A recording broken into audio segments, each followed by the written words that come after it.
I am thrilled to be here with our good friend, Johnny Sutherland. Johnny Sutherland is married to Bear. That's not Bear Grylls, I hasten to add. He's married to Bear and they have 3 children. He joined the Met Police in 1992, served more than 25 years until his retirement in 2018. He won the Baton of Honour, which is like the Sword of Honour at Sandhurst. He won the Baton of Honour as the outstanding recruit in his training intake. Johnny is not only a policeman, but he's also an author, an exceptional writer. And I think this was in the Sunday Times bestseller list. Blue, a memoir, Keeping the Peace and Falling to Pieces. Brilliant subtitle. And this one, which I read last summer, Crossing the Line, Lessons from a Life on Duty. We've got him here today. And I want to hear a little bit more, and I'm sure everyone listening wants to hear a little bit more about your life and just growing up and faith and so on. So tell us about your life. Your dad was a vicar? He was, yeah. For the first 7 years of my life, I was born into an Anglican vicarage. So I grew up knowing that Jesus was the answer to the Sunday school question. But the journey of faith takes a little bit longer than that, and it's taken me all of my 50 years to work out what it really means. And it wasn't all easy, was it? It was quite a complex upbringing. You know, my family are beautiful but broken. So my dad, my late dad, suffered all of his life, certainly all of his adult life, with bipolar disorder. And so I grew up in a home where my dad was very seriously ill and where mum was seriously struggling to cope. And eventually they split when I was 17 and divorced when I was 18. And I'm a product of all of that and so much else besides. And it wasn't easy, and it hasn't been easy. And you know, now in my early 50s, I still find myself on occasions dealing with the fallout and with the consequences of it. And the other thing I've known about you ever since I've known you, which is from, well, certainly I remember you as a teenager, is that you always wanted to be a police officer. From the age of about 16, it was, apart from a slight unfulfilled hankering to be a pop star, it's the only thing I ever considered doing. And I can tell you the exact moment it first occurred to me. Not very far away from here, I was standing on Hammersmith Broadway, waiting for a bus to school, early one grey autumn morning, not relishing the prospect of double history with my least favourite teacher. And school was never particularly my thing anyway. I wanted to be out doing stuff, not sitting inside studying stuff. And I just remember being at the bus stop and seeing a police officer walk down the other side of the road, doing nothing, paying no attention to me or indeed to anyone else. And knowing what I know now, I suspect he was just bored and cold and tired and hungry. I imagine he'd been up since about 4 o'clock that morning, been on duty since 6, and was just looking forward to his breakfast. So there was nothing special about the scene at all, except that as I looked at him, something just went click inside me. And from that moment on, I never seriously considered doing anything else. It was the only application form I ever filled out, only interview I ever went for, only job I ever wanted to do. And it was my duty and my joy, the adventure of a lifetime. And you had I know you're very modest, but you had a high-flying career right from the start. I mean, you won the equivalent of the Sword of Honour when you were training, and you were promoted very fast through the ranks at a really young age. I mean, I was fortunate. You learn policing by doing policing. You learn it from experience, and you learn it from the experience of the people around you. And throughout my career, I was surrounded by extraordinary people who, you know, if you ask most police officers why they joined, why they wanted to do the job that they do, they would tell you really simply that it's just because they wanted to make a difference. The fact that that's a fairly well-worn phrase doesn't make it any less true. It's it is the most extraordinary job in the world, and for as long as I did it, it was my absolute privilege. And reading your books, you experience so many different situations. You experience being attacked. I mean, the number of police officers that get attacked is so high, and you had personal experience of that. I mean, I compared to some of my colleagues, I didn't fare too badly. I ended up with some stitches in my mouth, having been attacked by a suspect. But I've worked with officers who've been shot, who've been stabbed. You know, we're only a few weeks on from the murder of Matt Ratana in South London. I mean, policing is a job like no other. Yeah.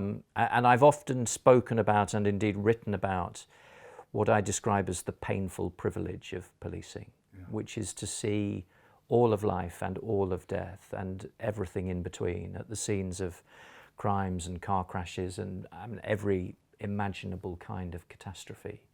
It is both immensely painful and an extraordinary privilege. Another area where you've been on the front line is knife crime, and you've seen some horrific murders. Just say a bit about what you think is going on in our society in relation to knife crime, and what the church should be doing, what we should be doing generally. I mean, I've stood in far too many of the haunted places where young men have lost their lives. Yeah.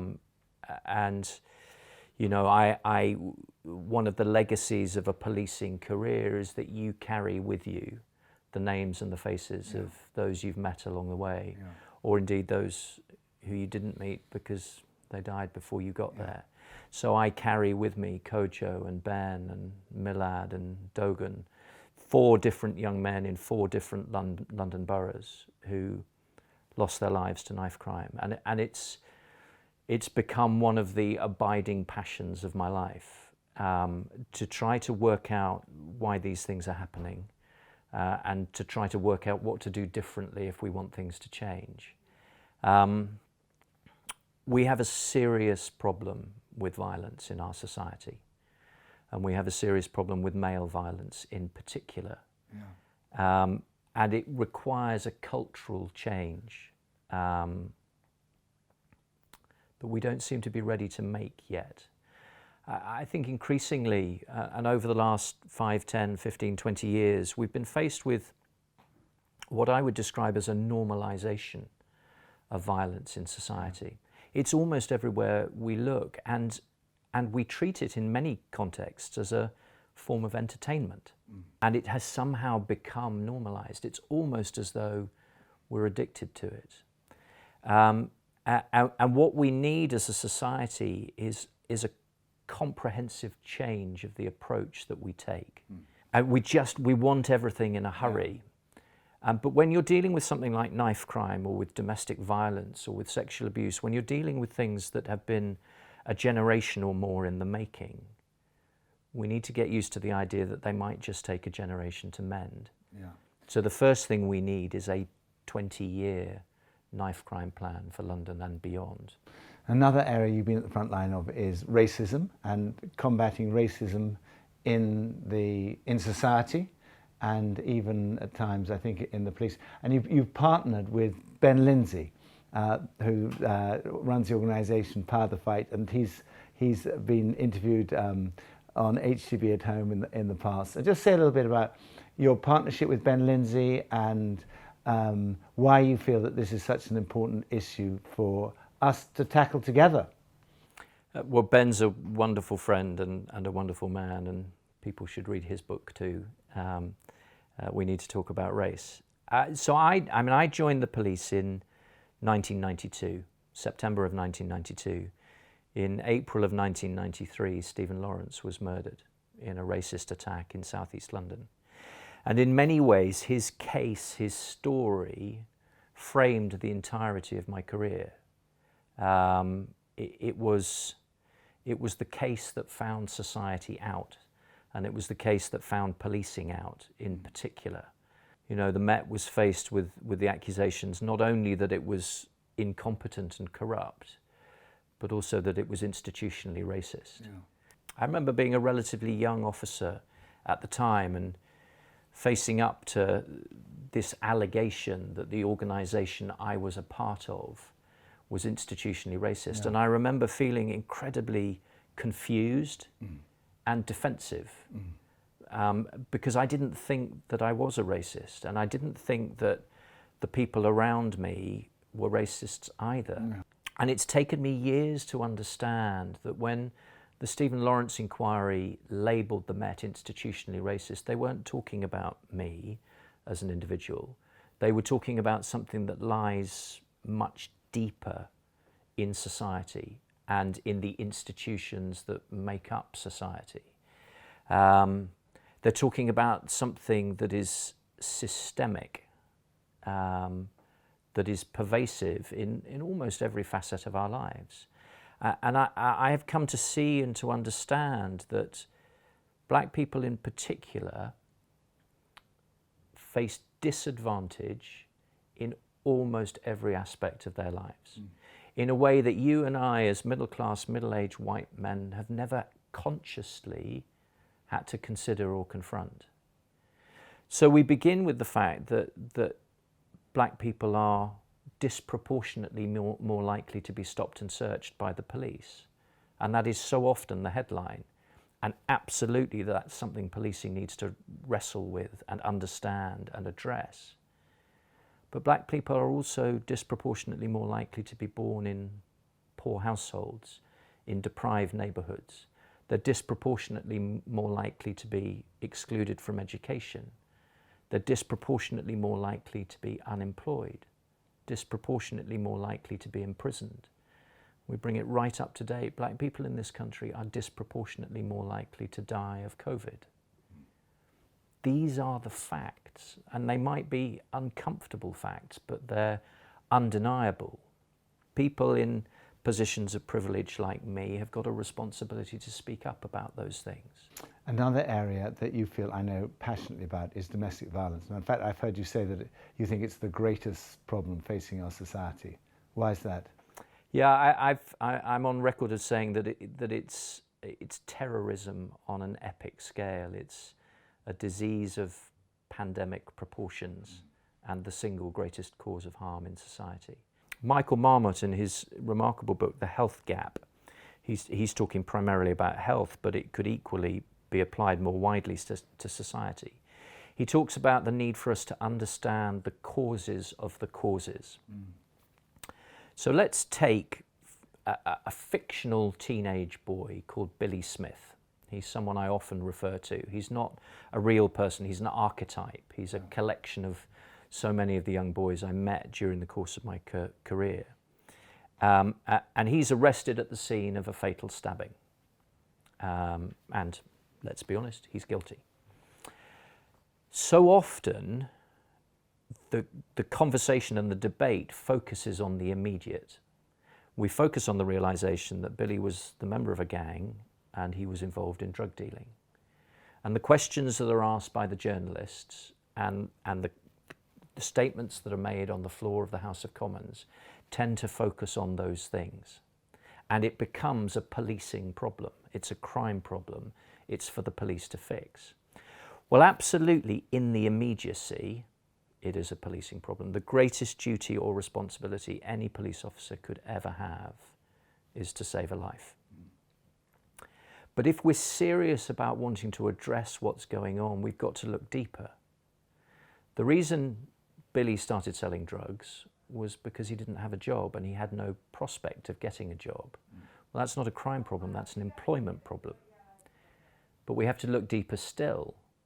The reason he didn't have a job is because he was excluded from school. And that's an education problem. But we still haven't got to the heart of it, the root of it. We need to look at the community where he grew up, where crime was high and aspiration was low. And as we keep searching, we end up at his front door. And we peek behind his front door and we find that he grew up in an environment beyond the comprehension or the imagination of most of us. He grew up in a home where violence was part of his everyday experience, was part of the reality that was unavoidable to him.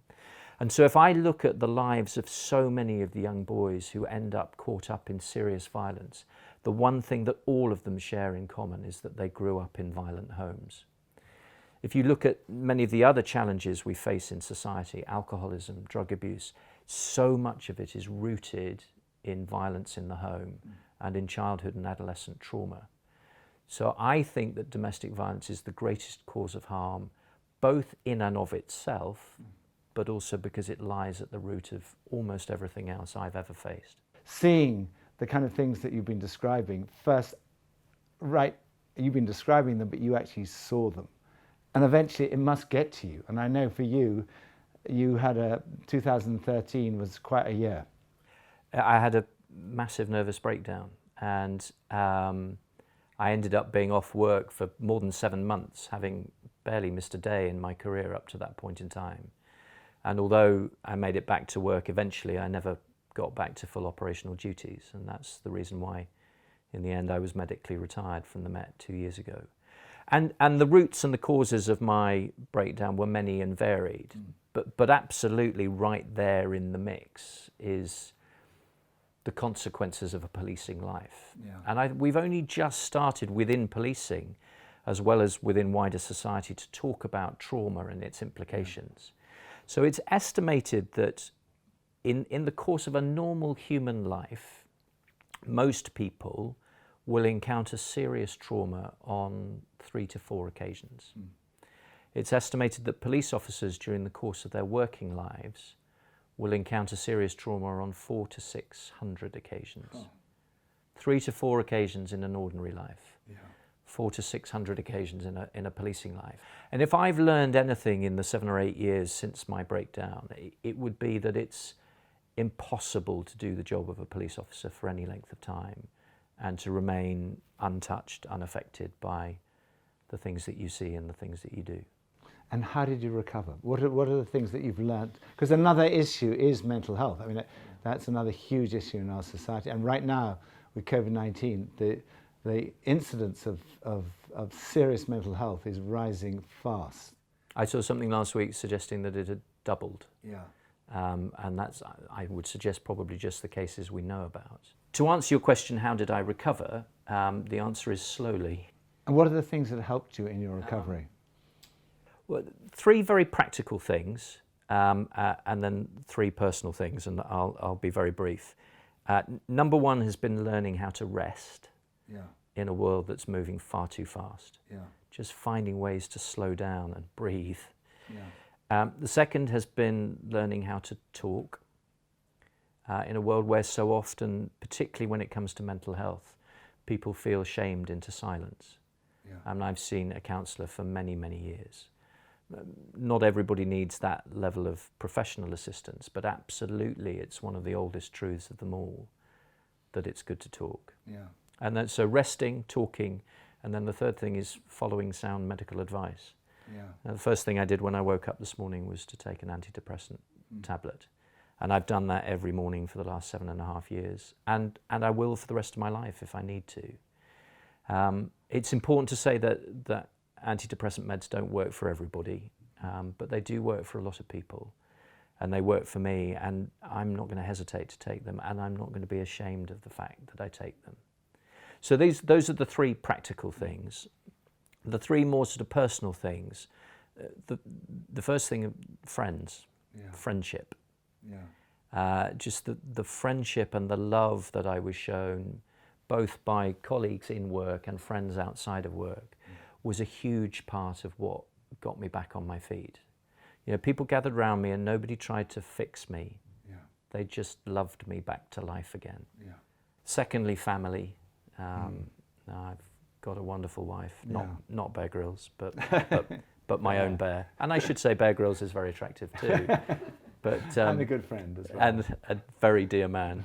But you know, if I've learned one thing, it's that we could all do with marrying a no-nonsense North Yorkshire farmer's daughter. I've found that to be the answer to a great many challenges that we face in life. And my Bear has been just a rock and extraordinary. And we've got 3 beautiful girls, and somehow we found a way through it together. So friends and family, and finally faith.